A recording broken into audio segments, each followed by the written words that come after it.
What is up, everybody? Ben Gothard here, founder and CEO of Gothard Enterprises and author of CEO of 20 Little Book for Big Dreams. Here with the main man, Chrissy J. What is going on? How you doing today, brother? I'm good, bro. I'm good. So we wanted to do this quick video and talk a little bit about some marketing lessons that we learned from Steve Jobs, the main man himself. So, Chris, you wanna tell the story of kind of how we came up to do this video? Yeah, so we were sitting down for some grub the other day, and I just simply asked Benny G to my left if he'd seen one of the most powerful and kind of influential marketing speeches online. Something that I used to watch kind of 6 months ago, pretty much every morning when I woke up, every night before I went to sleep. I used to watch kind of Steve Jobs and his kind of marketing kind of efforts, and it was one of his campaigns. I'm not sure what the year was, and he was going through this campaign that Apple were launching because they were really struggling at one time. You know, when Ben and I are walking through the streets sometimes, we see people trying to like direct market to us, and when we're on the, you know, we're driving, listening to the radio ads, we're like, this has nothing to do with what was this. the example the other night? What was it when we were driving to get some grub? It was something about education, how they were saying like, donate to this one specific school in this one specific region. Yeah. And we're like, we're not even in that region, like. Yeah. But it was so like, it was so forced, so like powerful, like direct. You know, you want to switch the radio off straight away. If someone comes up to me in the street and says I want to walk away, and I'm not a rude person, so that kind of stuff makes you kind of just want to be someone you're not. So right. You know, what Steve Jobs did, he kind of turned that round on his head, and you know, he targets like the dream, the overall vision of the company, as opposed to the Apple computer, which right. is like, I think, you know, it's the same as like Nike does. If you Nike for the USA, if you apparently in the UK, you know, a lot of times they say Nike. Yeah, I didn't know that. It's Nike. Like I call it Nike. Yeah, it's Nike. So what was the Steve Jobs talks about Nike in his marketing speech on YouTube, and he says that, you know, they are one of the best marketing kind of firms in the world, even though they just sell what is it? Shoes. They sell shoes. What does he use a word for it? Some like athletic trainers. Yeah, or something just like a that. shoe.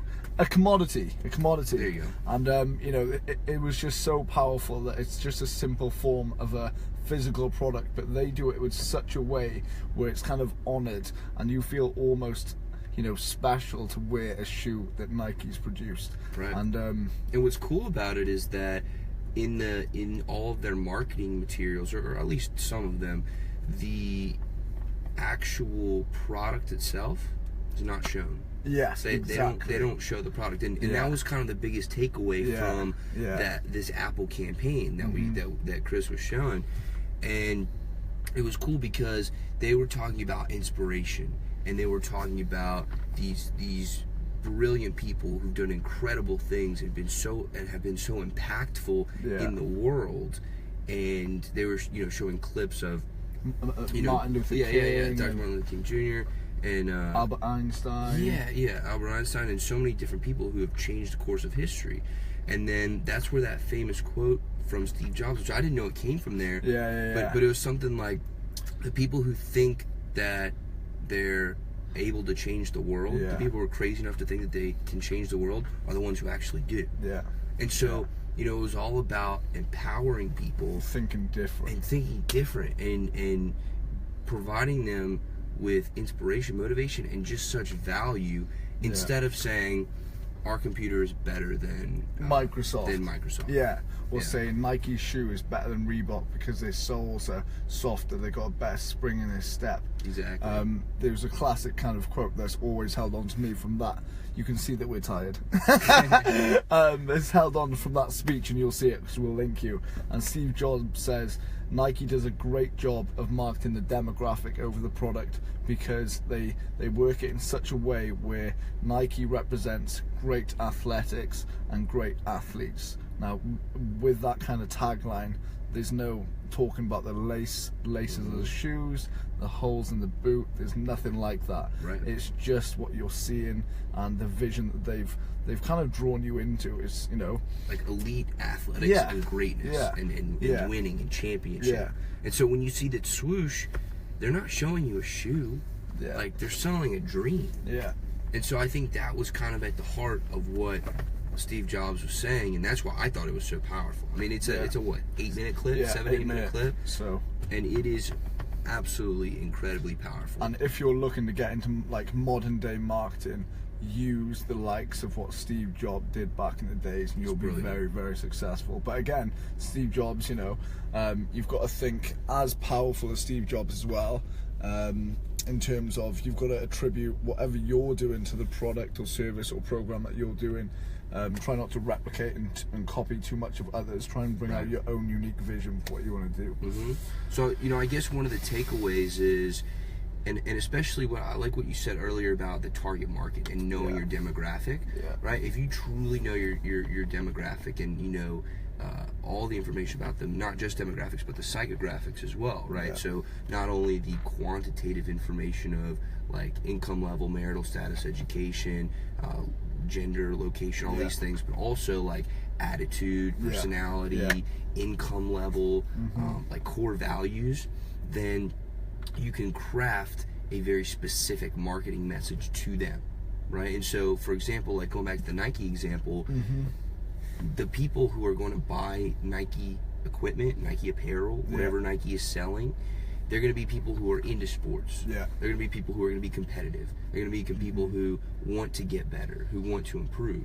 And so Nike's going to craft their marketing message to those people, right? And so, you know, to implement that into your own business, really try to listen and figure out who your target market is, right? Yeah, and watch a lot of adverts as well, right? Isn't it? Watch a lot of adverts. Like get immersed in what the successful brands do, and take inspiration from that. Absolutely. And so, you know, when you are implementing this into your own business, it is so important to think about it from the customer's perspective, right? And so if you're your own customer and you're being advertised to, right, what do you want to see?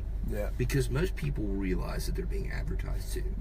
You know, do you want to buy this, or are you having a trouble with it? Most people recognize they're being advertised to. I think the secret is making them okay with it and actually engaging them through that advertisement.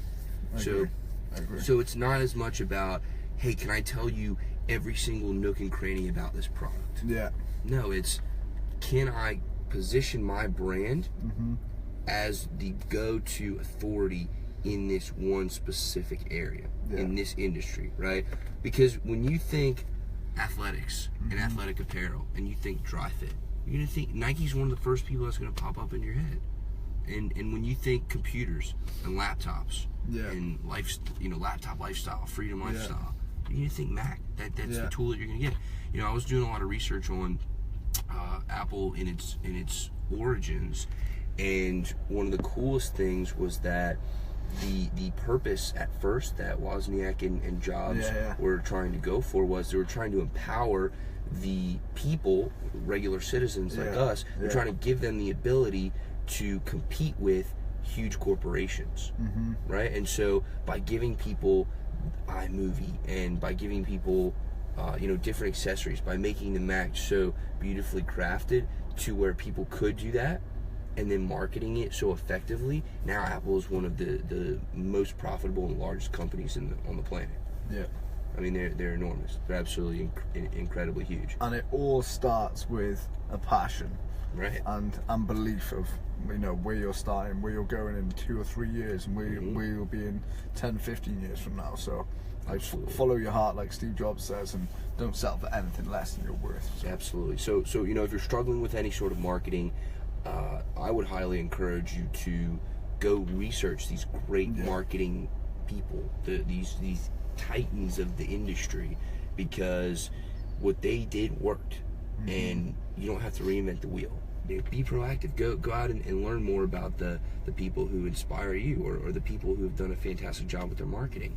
And you could really learn a thing or two and implement that into your own business. All right, everybody, you have a fantastic day. I want to thank you so much for listening. Let's build a better world together.